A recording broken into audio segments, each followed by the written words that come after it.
going on, guys? Thank you so very much for joining me right here for AEW Dynamite on Off the Script.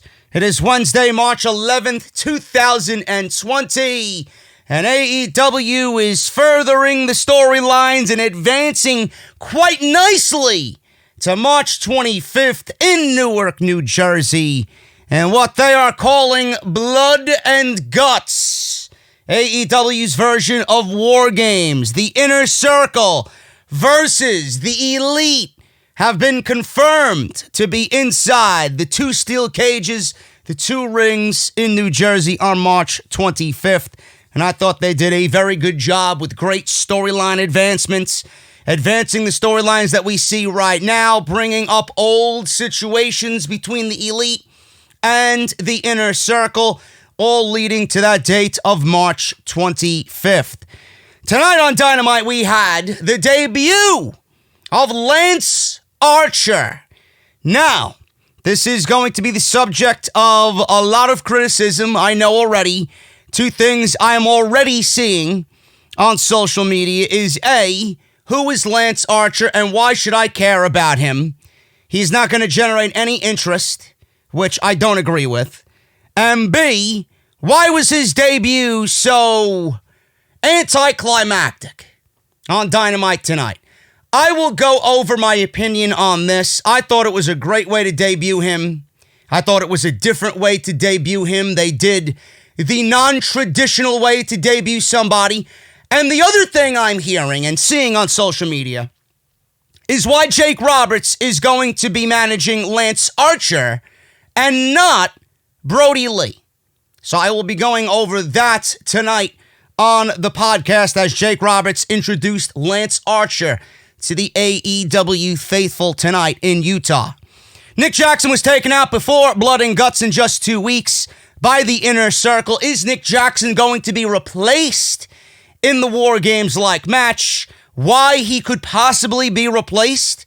And the storyline advancement there as far as Nick Jackson goes being taken out by Jericho and the Inner Circle. The Death Triangle with Pac and the Lucha Brothers made their three-man group debut tonight, and they absolutely stole the show, but that is not really surprising seeing who is in the group, so they really made Dynamite a must-see tonight with what they did. And the Inner Circle sent another message before Blood and Guts, not only with Nick Jackson and taking Nick Jackson out, but they sent a message to the Elite in general at the end of the show, following up on their attack last week on what they did to Jon Moxley. Shield triple powerbomb to Moxley through the table. They tried the same thing tonight. And instead of the Shield fist pump, we got Jericho and his guys doing the Inner Circle middle finger, as they are saying, nobody's going to touch us inside Blood and Guts. And the big one, we're going to go over it, and AEW could really have an opportunity to troll everybody next week in Rochester, New York. The Exalted One is going to be revealed. Now, who is it going to be? There's only one name that I know that's out there floating around that's been heavily touted and rumored for an AEW appearance and an AEW debut. Only one name that I know from Rochester, New York, and his name ain't Matt Hardy. So we're going to go over that and what I think of the Exalted One finally being unveiled next week on Dynamite. Thank you guys so much for joining me here on the podcast. Again, make sure you guys are following me on social media at JD from NY206. That's on Twitter and Instagram. Hit that subscribe button down below and turn on that bell for all notifications. If you guys want to support the podcast, you guys can certainly do that in additional ways. One of them being Patreon, patreon.com/JD from NY206. Thank you to all my recent patrons. I appreciate you very much. And if you guys missed any of my other content that was uploaded this past weekend, Off the Script episode 316, we got a banger episode coming up on Friday for episode 317, but that's nothing new. Off the Script is the best podcast in the YIWC, so make sure you guys tune into that. If you missed last week's episode, it's down in the description, along with my Monday Night Raw review Monday Night Raw. I love it, man. I love when I watch Raw. I know it's shit, and then the ratings prove that fact even furthermore the next day. Monday Night Raw, folks, a little glimpse into what I will be talking about on Friday. Monday Night Raw drew the second lowest rating of the entire year for Monday Night Raw in 2020, 4 weeks away from WrestleMania, right? I guess the Elimination Chamber really wasn't that good. I guess Becky Lynch and Shayna Baszler really isn't doing anything. Or Drew McIntyre and Brock Lesnar not doing much of anything on Monday nights. You see? This is what you get for burying Ricochet on Monday night. There you go. Now he's asking to go back to NXT. We'll talk about it on Friday, but that is what I got lined up. And if you missed my Monday Night Raw review, links will be down in the description of this very video. And tonight's podcast, quickly, brought to you by my friends over at Audible, audibletrial.com/offthescript. You guys get 30 days free and one free audio book when you sign up using our link at audibletrial.com/offthescript. Dynamite opened with Cody. Good old Cody Rhodes versus Ortiz. Of Proud and Powerful, he was obviously there with his partner Santana. So we got this match to open the show. There is no better way to open a show on Dynamite than with Cody Rhodes. Because the man is a legit god in front of these people. And Utah, you would think Utah's going to be a dead, boring crowd. But they were lively and they brought it, just like all these AEW crowds do. They brought it. So we start with this match to open the show. Cody hit a power slam out of the corner quickly on Ortiz for a quick 1 count. The big story about this match was Lance Archer. Now, Lance Archer and Jake the Snake Roberts. Trust me. Jake Roberts and Lance Archer walked through the crowd, and they took ringside seats to watch the action here between Cody and Ortiz. Obviously, this means that Lance Archer is now A, a part of AEW, and B, the client of Jake the Snake Roberts. Trust me. Now, I might as well talk about this now, being that this happened almost immediately in the show. I understand, okay? A lot of people, including me, I don't watch New Japan Pro Wrestling, but I've seen enough Lance Archer matches to know what the guy's capable of, okay? I'm not saying that everybody needs to go out there and be me. I'm not saying that everybody out there is as knowledgeable as me. I am still not even that knowledgeable of Lance Archer, but I know what the guy can do. I know what the guy is capable of. Yes, he is a relative unknown in this part of the globe. He is a relative unknown to the majority of pro wrestling fans out there. If you don't know who Lance Archer is and you're watching this show, if you don't know who Lance Archer is and you're a WWE fanatic and you shit on AEW every chance you get, you're obviously not going to like this move. But it's a great move by AEW to pick up Lance Archer, because when you see him wrestle and you see how big he is, how he moves for a big guy, you're going to be thinking, this was a good pickup. This was a good pickup. I do agree with you guys on that, but he is pushing 40. Yes, he is going to be coming to AEW from New Japan, where a lot of people don't know about him, but this is a good thing. This is a good thing. Now you're going to see other talent that you might not be aware of. One of the best things about new talent, especially when I watch like a Cruiserweight Classic or a Mae Young Classic, or I watch new talent that I've never seen before that WWE picks up and they hoard in the PC, and then we see them all of a sudden on TV.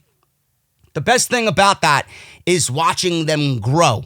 The best thing about that is watching them mature. Instead of shitting on Lance Archer and everybody saying, this guy's not going to do anything, don't you think AEW knows that? Lance Archer's not coming in to generate a million rating. Lance Archer's not coming in to move the needle. Lance Archer's coming in to play a part in a company that is all about storytelling. And there's no doubt about it, being paired with Jake the Snake Roberts is going to do just that. Storytelling. A lot of people are like, why isn't it Brodie Lee? Why isn't it the old Luke Harper joining Jake the Snake Roberts? I even said that I thought it was going to be Luke Harper. Obviously, it was going to be one of the two. I look back at it and I'm thinking, maybe it's best if it's not Luke Harper. For those people out there that wish it was Luke Harper, have you asked yourself why you wish it was Luke Harper? Have you asked yourself why it might not be Luke Harper? Well, Lance Archer is a relative unknown. Nobody really knows about Lance Archer. They're going to know about Lance Archer when he's paired with Jake the Snake fucking Roberts, because everybody knows Jake the Snake Roberts. You already know Luke Harper. When you see Luke Harper, when you see Brodie Lee on television, you're going to know who Brodie Lee is. You know where Brodie Lee came from. You know how Brodie Lee wrestles. You know how Brodie Lee looks. You know how Brodie Lee speaks, kind of. Unless Tony Khan wants to have him do a southern accent, which I hope to God not. But besides the point, Luke Harper is a known name. Lance Archer is not. What good would it do if Brodie Lee was paired with Jake the Snake Roberts? That's like you're not really doing much of anything. It'll help, but it's not going to help as much as Jake being paired with Lance Archer. Let it be. I'm sure the promos between Jake and Cody and Lance Archer's intensity and Cody's storytelling, this is shaping up to be some fantastic stuff right now. So before you guys start being critical of the decision of Lance Archer being paired with Jake the Snake Roberts, take a step back or four and think about what is going on here. That's just the way I see it. Now, Luke Harper might have bigger things in store for him. I have no idea. AEW is coming to everybody from Rochester, New York next week. The Exalted One is apparently going to be revealed. Brodie Lee is from Rochester, New York. Now, unless AEW is trolling all of us, and they're intentionally doing that to kind of throw you off and then reveal it to be Matt Hardy anyway, I don't know. But I just found that to be eye-rolling, and it put a smirk on my face to see the Exalted One being promoted for next week on AEW from Rochester, New York. So there you go. I even thought that Brodie Lee might be teaming with Adam Hangman Page tonight, but then I thought, well, they already debuted Lance Archer, so what good would two debuts do in the same week? AEW reportedly wants to space them out. They want everything to kind of just be in the right instead of just rushing everybody to TV. They want to have a plan for everybody that they're bringing to TV, which is the right thing to do. WWE brings people up from NXT without any plan, and then they end up dying in 3 months. Tony Khan is not about anybody dying on his program. So, before you guys start complaining about Lance Archer and Jake the Snake Roberts, that is my take on the entire situation. Brodie Lee has wrestled for the WWE. Everybody's going to know who Brodie Lee is, or everybody's going to know who Brodie Lee is when they see him on AEW television. They don't know who Lance Archer is, but being paired with Jake the Snake Roberts, who everybody fucking knows and loves and grew up with, if you're me, then you're going to know who Lance Archer is pretty damn quick, being paired with Jake the Snake Roberts. Cody fired up and hit a forearm shot, X-Plex, and then 10 punches in the corner. The thing with the 10 punches in the corner is you don't see anybody in WWE doing that, yet it's such an old-school move that pops the crowd. And while it pops the crowd here in AEW, if it's WWE, they'd probably be comatose and put to sleep, but I love the 10 punches in the corner. You don't see a lot of guys doing that nowadays. So maybe we should start seeing more 10 punches in the corner. Santana took to the referee again to distract him. Brandy Rhodes hit Santana. Well, she didn't hit Santana. She smacked him with her belt. Ortiz hit a superplex for a near fall. Cody hit a tope suicida to Santana. Ortiz tried a tope to Cody, but he got caught, and it looked like Cody wanted to go for a brainbuster, but then kind of reverted into a front face suplex and slammed Santana down on the ramp. Archer wanted to jump the barricade and attack Cody right then and there, but Jake the Snake Roberts stopped him and whispered something into his ear. Back in the ring, Ortiz with a drop kick to the knee. Fisherman suplex, cover only a 2 count. Roberts and Archer then leave, and they head to the back. Cody gets Ortiz's leg over the rope, dragon screw leg whip, then kicks the leg, finally stomps down on it. Cody locks in the figure 4, and Ortiz taps to the figure 4 leg lock. I love the fact that Ortiz tapped to it, and immediately selling the effects of how dangerous the figure 4 leg lock really is. Ortiz Ortiz taps out to the figure 4 post-match. Santana with the cheap shot on Cody with the loaded sock. I've still yet to come to the conclusion about what's in the sock. Might be bars of soap. It might be some baseballs. I don't know. Maybe I might have to ask Santana next time I see him. Matt and Kenny run down. Matt Jackson and Kenny Omega run down to the ring to help Arn Anderson get rid of the Inner Circle. From the big screen, we then see Chris Jericho with Sammy Guevara and Jake Hager. And they are telling the Inner Circle that they're being put on notice. In 2 weeks, we're going to beat the hell out of you pumpkinhead dipshits. They say the guys probably wonder where Nick Jackson is, and Jericho says, well, we just ran into him in the back. And it looks like he has a little bit of a headache. So the camera pans to Nick Jackson, and Nick is squashed underneath a big garage door in the back. Blood pouring from his head, blood seeping from his mouth. The Elite and the rest of the Elite, Cody and Matt and Kenny, they all run to the back to check on him. During the split-screen commercial, medical staff is helping Nick. They put him on a stretcher, and they put him on the stretcher and load him into the ambulance. Cody and Matt Jackson, I didn't see Kenny, it might be Kenny, I don't know, but all of the Elites took another separate car and followed the ambulance as they were taking Nick Jackson to the medical facility.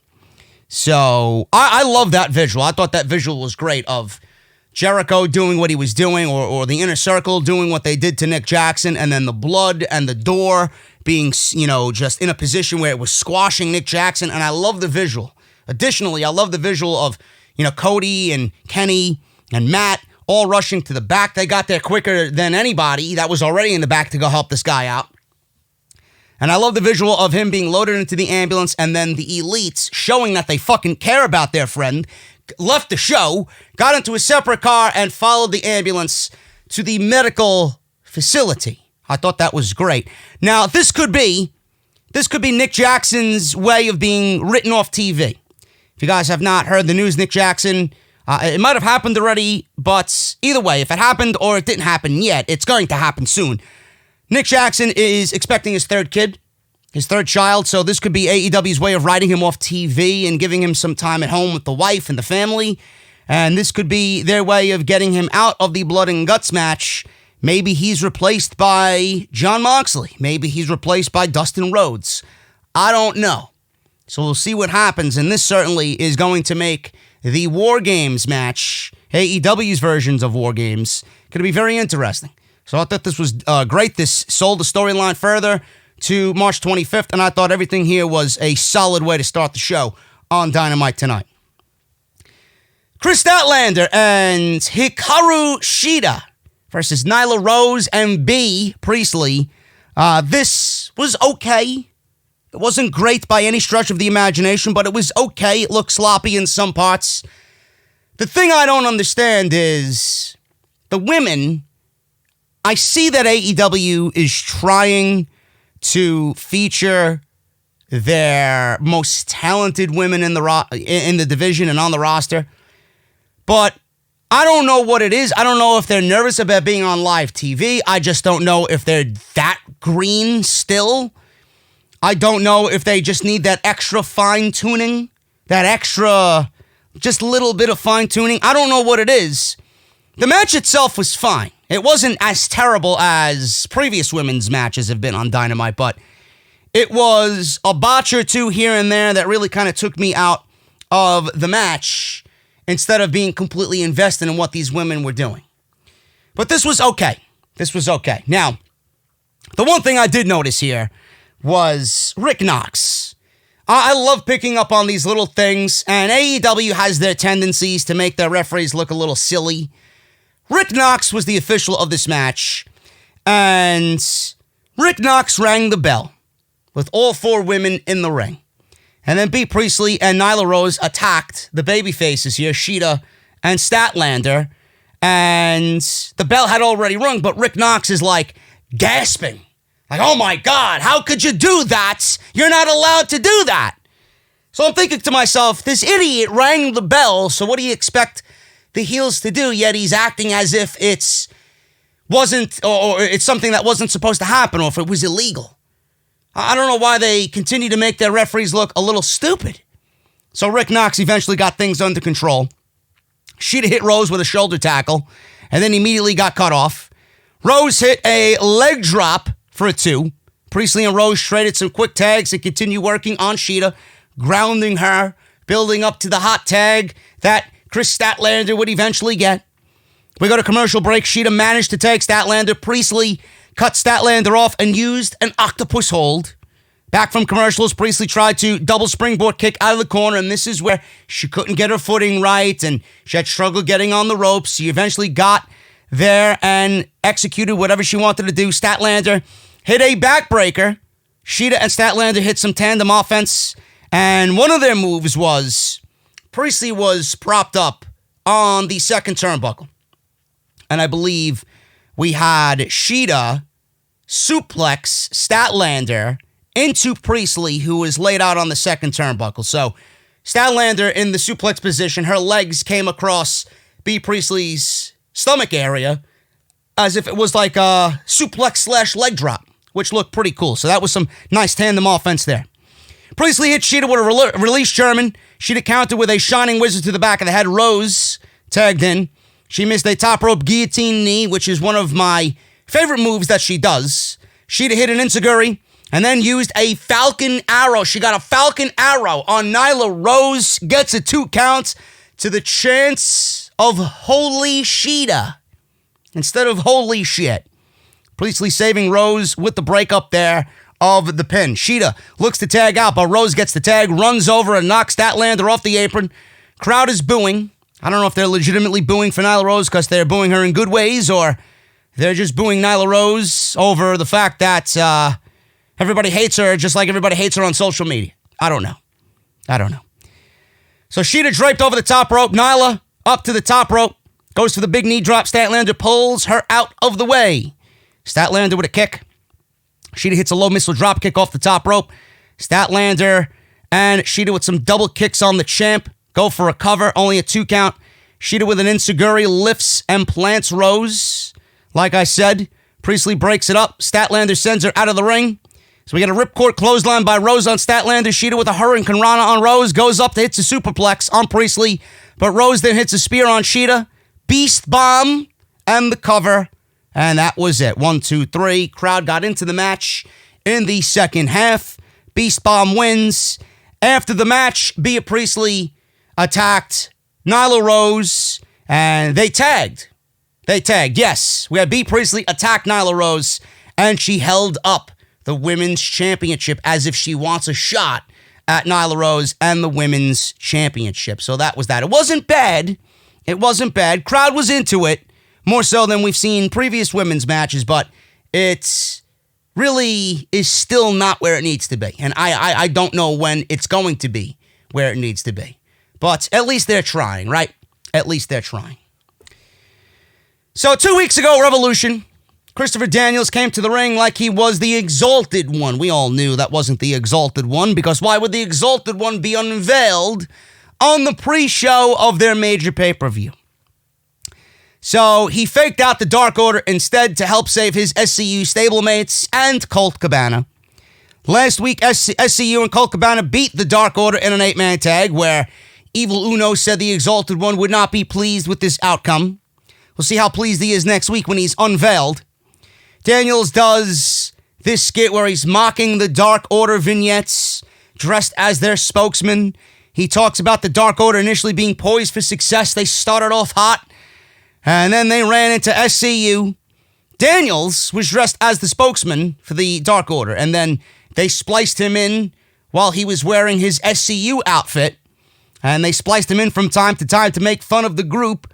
Screw the Dark Order. Daniels says he challenges Evil Uno and Stu Grayson to singles matches at any time they want. Daniels says there is no Exalted One, and he'll prove that by beating each guy and then not have the Exalted One show up. But they announced, I was slightly confused by the announcement later in the show that the Exalted One would be appearing. So if Daniels wants to beat both Uno and Stu Grayson, then the Exalted One is not going to show up. What was the point of announcing that the Exalted one was going to show up next week and that he was going to be unveiled? Unless they realized that this was not really all that logical and they said, you know what, we're just going to unveil the Dark Order's Exalted one next week. I don't know.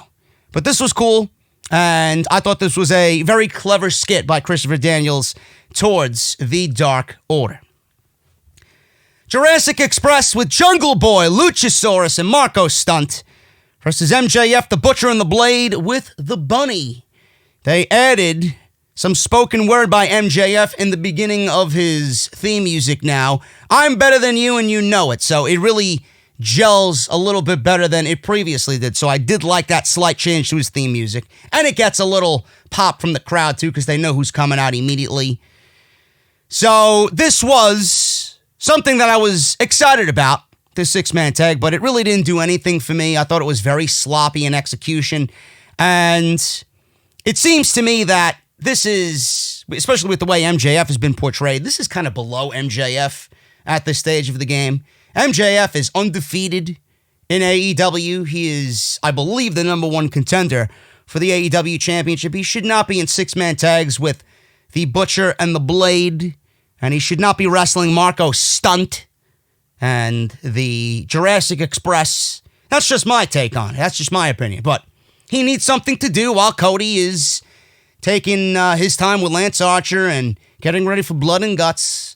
So I get it. I get it. This just was not as good as I expected it to be here on Dynamite. So Stunt and MJF start out. MJF's wearing his shirt. I pinned Cody. So you know the storyline is not over still, because he's still bragging that he beat Cody. They will eventually revisit that as time goes on. Like I said, if MJF gets a title shot against Jon Moxley and MJF becomes the AEW World Champion, I could absolutely see Cody Rhodes and MJF revisiting their feud and Cody Rhodes working around the stipulation that's in his contract now that he can no longer have an AEW World title shot. I could see them kind of Xing that off and Cody be the one to beat MJF for the AEW Championship. I think that would be a smart way to go about it, so we'll see what happens. We'll see what happens. But he was wearing his I Pinned Cody shirt, and he shoves Stunt into his corner. So he turns around, has his back to the Jurassic Express. He takes his shirt off. He's flexing his pecs to the crowd. A Dynamite show without MJF on the microphone is not good. It's not good. I need MJF on the microphone. It should be mandated in every episode that MJF has at least 5 minutes to cut promos on Dynamite. Luchasaurus is tagged in. So he walks up behind MJF, and MJF doesn't know. He backs into who he thinks is Marko Stunt. And he turns around and he sees Luchasaurus. So he scurries back to his corner. Butcher and the Blade get in there and double chop block the big man. And MJF gets in some cheap shots, of course. When the big man is down, that's when MJF goes to work. Luchasaurus is kept in the wrong side of the ring as MJF and the Butcher and the Blade, they tag in and beat up on him throughout the beginning stages of this match. We got a commercial break. Luchasaurus managed to get the tag to Jungle Boy, who ran wild after an awesome hot tag. Stunt jumped in and hit a tornado DDT on the Butcher. That did not look good at all. Looks like there was some miscommunication on this tornado DDT. Jungle Boy hit a tope suicida to all three of the heels on the outside. Luchasaurus with a step-up senton to the floor on all three guys. Just think of, who does that in NXT? Damian Priest does the same thing. Or Dominic Dijakovic does the same thing. It's always impressive to see these big guys do those step-up sentons or a suicide dive or anything high risk, especially Luchasaurus, man. The guy is over as fuck. He's going to pop the crowd easy. He is incredibly popular. He's wearing a fucking dinosaur mask. Calls himself Luchasaurus, so what is there not to love about it? It's awesome. So he does the step-up Insuguri, or the step-up senton, rather, to the floor. Holy shit chance in Utah, of course. Back in the ring, Luchasaurus with a double choke slam. Standing moonsault on MJF. Goes for a cover, gets broken up. The Butcher and Luchasaurus then go at each other with headbutts and big chops. Luchasaurus then delivers a roundhouse kick, but the Butcher hits a lariat in return. Stunt tags in, stomps away at MJF in the corner like a madman. He was a man possessed. It was Marko Stunt, Jungle Boy, up to the top rope. The bunny then hops up on the apron for a distraction. And you could be anybody on that fucking roster as long as you got a fucking penis swinging between your legs. If the bunny is on the apron, you're gonna get distracted, bro. You're gonna get distracted. So the Blade comes over and shoves Jungle Boy to the floor. Wardlow, the referee, I believe it was Aubrey Edwards. Aubrey was just trying to gain control of this shit. Wardlow, obviously behind the referee's back, takes Luchasaurus and throws him into the steel steps. MJF then with the salt of the earth, which is nothing more than a Fujiwara armbar, and that was applied to Marko Stunt, and Stunt immediately taps out. So that was it. Kind of sloppy. There was even a pinfall attempt where I believe the Butcher, I don't know who it was, he might have shoved Jungle Boy or Marko Stunt into a pinfall attempt, and Aubrey legitimately had to stop her count midway because there was a late communication effort there by the Butcher. Very sloppy, but the ending seemed rather fun up until MJF got the salt of the earth on Marko Stunt, and that was it. I just think MJF deserves a little bit better nowadays, or especially nowadays. It's like 1 week and I'm considering him like fucking Ricochet. But I look at this now and where MJF has kind of taken himself, matches like this kind of bring MJF to a point where he doesn't need to be. He should be in the upper echelon. If MJF doesn't need to be on TV, then don't put him on TV. Have him cut a fucking promo or something. Here, I don't know. It just didn't do anything for me, this six-man tag, and I expected a lot more from these six guys here on Dynamite. Vignette for Darby Allin. And I think I read somewhere that Darby Allin is in charge of all his own vignettes, which is awesome because it lets his creativity run free. So there was a body bag and someone, it might have been Darby, just playing all these roles. I would imagine so. He was wearing a Jericho mask. He was wearing a Sammy mask. And then there was a body bag. So Allin has a Jericho mask on. Allin then is seen getting into a truck. And he's pulling and dragging the body bag around what seems to be his backyard. And there was eerie music playing in the background.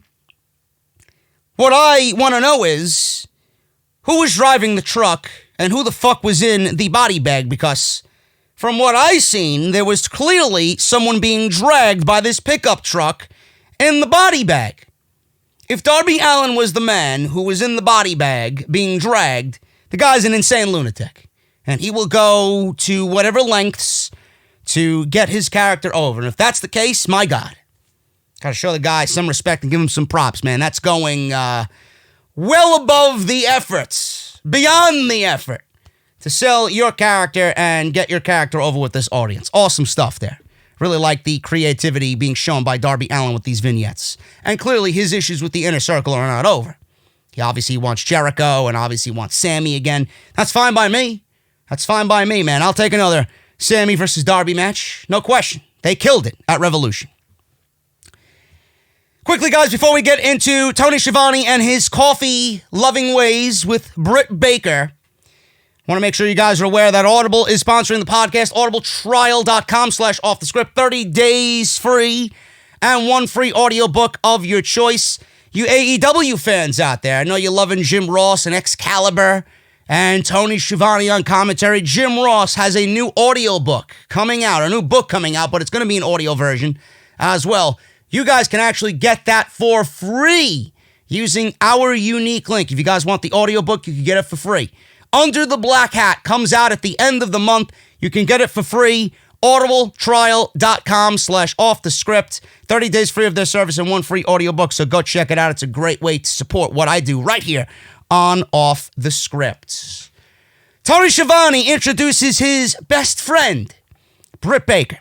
She comes out and she presents Tony with his favorite coffee. I have about 3 of those coffees during SmackDown because it's the only way I could stay awake. And if I didn't have 3 coffees, there'd be no podcast on Friday night. She says she's glad that Tony is here because there's not much to do in Utah. Baker makes fun of the state's liquor laws and the poor oral health among the fans. Baker says despite everyone in the crowd looking the same, like we're at a family reunion, everyone can reach their goals, even if it's being a janitor. That's why she's here to be everyone's role model and lead by example. You see that, Jesse? My buddy Jesse doesn't like Britt Baker. He says that she is Britt Marie. She is worse than Eva Marie, he says. That Britt Baker is Eva Marie. I don't think so. But look at that, bro. She wants to be everybody's role model. Maybe you should just embrace the doctor. I know he won't. But I'm liking her promos, man. I'm liking her promos. So this was kind of dragging, and this was kind of boring a little bit. That is until Big Swole comes out, makes her way out with a microphone, and says, all Brittany does is talk. So Swole got a little closer, and Baker scurries behind Tony, and she says, why you hiding behind Tony? PSA, boo. He don't even like you. I sensed a little Bianca Belair here in Big Swole. Baker says the only wrestler anyone cares about in Big Swole's household is her boyfriend, a.k.a. Cedric Alexander, a.k.a. someone who right now is buried along with Ricochet on Monday Night Raw. I'd love to see Cedric come on in to AEW. We may be seeing that when his contract's up. Sooner rather than later, I hope. So, Big Swole obviously heard this cheap attack by Britt Baker, and Swole then shows off her wedding ring. I'm a married woman. I'm a married woman, baby. Mentioning and referencing that Britt Baker is living, or she's in relations with Adam Cole. So there you go. Baker then took Tony's coffee, which was a waste of coffee. I hate seeing coffee wasted like this. If it was coffee, we don't even know. It could have been water in the skies with some food coloring or something. But Baker takes the coffee that she gave to Tony and threw it in Big Swole's face. So it looks like we have another women's match lined up eventually, folks. Big Swole and Britt Baker will be going to battle on Dynamite as early as next week. Joey Janela and Private Party versus Pac, Pentagon Jr., and Rey Fenix, otherwise known as the Death Triangle. This was awesome. This was really, really, really fun. Pac and the Death Triangle, I'm loving this group. I think they fit. They're meant to. You see how the Lucha Brothers were great on their own, but with Pac now alongside the men, they're a little bit more serious. A little bit more less fun and games. They're still going to be Pentagon and Fenix, but they're a little bit more serious now with the Bastard in their corner. And I mentioned last week, all these six-man tags that we see tonight, it could be, which I hope is not the case, because I would rather see a singles title, a secondary title introduced to AEW, whether it's a U.S. title or an intercontinental title or a TV title of some sorts. By the looks of all these six-man tags, we got one this week, we got two this week, and we're getting another one next week, which is something I'm very much looking forward to because Orange Cassidy's going to be back in the ring with Pac. Certainly looks like that AEW is gearing up for a potential six-man tag team title, or a trios title. I'm not big on that. I'm really not. In fact, I don't really like the overabundance of I love their tag team division. That's fine, but the overabundance of six-man tags on this show, man, it's starting to feel like a fucking Monday Night Raw or SmackDown Live, you know? And I'm not really too big on that. But it gets everybody on the show. It gets everybody a role on the show, so what am I going to do? This was awesome, though. This was really fun. Pac and Cassidy began in the ring. Nice sequence between the two. Really crisp, really clean. Some drop downs, some leapfrogs. Nice arm drag by Isaiah Cassidy. Cassidy hit Silly String. Penta and Janela tagged in. And we had Excalibur go over their history that they battled all over the world, these two. Penta went after Janela's legs with some kicks. Janela hit a tope. Cassidy got cut off during the picture-in-picture commercial. Janela got a hot tag after the break. He hit a tope suicida. Private Party hit gin and juice on Fenix. Nothing like gin and juice, bro. Give me two of them, please. One for both hands. Cassidy hit a swanton bomb. Quen hit a shooting star press. Pentagon broke up the pinfall attempt. Man, Quen's got a beautiful shooting star. Pac tagged in. Spinning heel kick, lands another German suplex. Quen lands on his feet. Pentagon and Fenix sent out to the floor. Pac and Janela end up on the apron. Quen goes over the top, hits a senton on Pentagon. Cassidy then leaps off of Pac's back and hits a senton on Fenix. Janela then with a Death Valley driver on the apron to Pac. Janela to the top rope. Beautiful elbow drop by Janela. Cover, only a 2 count. Fenix in with a springboard cutter. Pentagon and Fenix hit the package pile driver foot stop combo on Janela. And Pac heads up to the top rope. And then he hits the Black Arrow, which is always a thing of beauty, for the win. And the Death Triangle get their first 6-man tag team match win here on Dynamite. We had a promo with Jon Moxley and Jim Ross. So Moxley was not cleared to be on Dynamite tonight after what happened last week where the Inner Circle made him revisit his Shield days by giving him a triple powerbomb. Moxley said he's bent out of shape and pissed off, but he won't elaborate on any injuries he suffered last week. I like that. Why is he going to give a scouting report on himself to the Inner Circle? So I like that. I really like the fact that he did not say what type of injuries he suffered or if he suffered any injuries at all at the hands of the Inner Circle. I really like that. He said his issue is with the Inner Circle and has been about one thing, the title belt. He leaned over and asked Ross, who's winning the game? He said, step back into the batter's box, bitch, to the Inner Circle. He said, Jake Hager hit him harder than he's ever been hit, which is saying something looking at his resume. But at the end of the day, he's just another guy in AEW. Ross asked what his game plan is for Newark, New Jersey, which is amounting to a pay-per-view level show in just a couple of weeks. Moxley said he's in their blind spot, and if Inner Circle is as smart as they think they are, that scares them. So I would assume that Moxley is going to be in the blood and guts match with the Elite. Because it looks like Nick Jackson was taken out. And like I said, this might be AEW's way of writing Nick Jackson off of TV so that they can slide Moxley in there. And in 2 weeks, whatever injuries he has per storyline might be healed. And if Moxley is not on this pay-per-view level show in 2 weeks, it's kind of shitty booking. So I'm thinking they're going to slide Moxley in there to get his hands on Jericho and the Inner Circle. So we'll see what happens in New Jersey. We had the details on the Blood and Guts match. The rules are pretty much whatever you guys know about the War Games. It's ideally the same thing. Every 2 minutes, a new competitor will enter the ring, and they're having a 6-man tag next week between the Elite and the Inner Circle to see who gets the entry into the War Games style match first, which I don't know if you guys realized, always goes to the heels.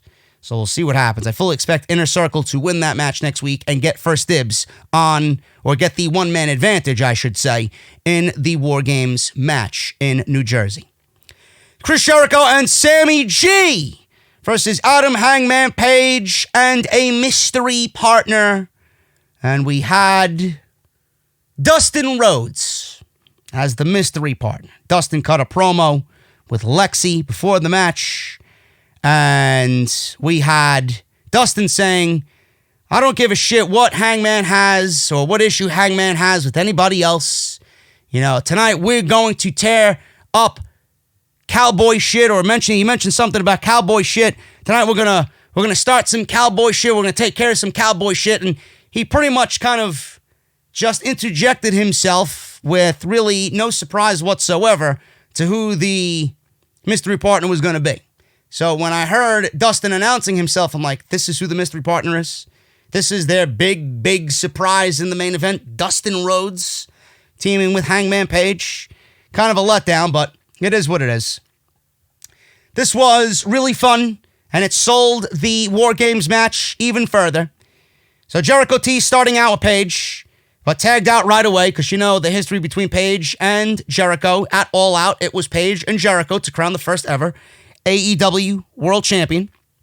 Jericho and Page did some comedy with a fan's beer on the floor, and Jericho was I guess, gimmick infringing on Adam Hangman Page. He took the beer and started drinking beer like Page does.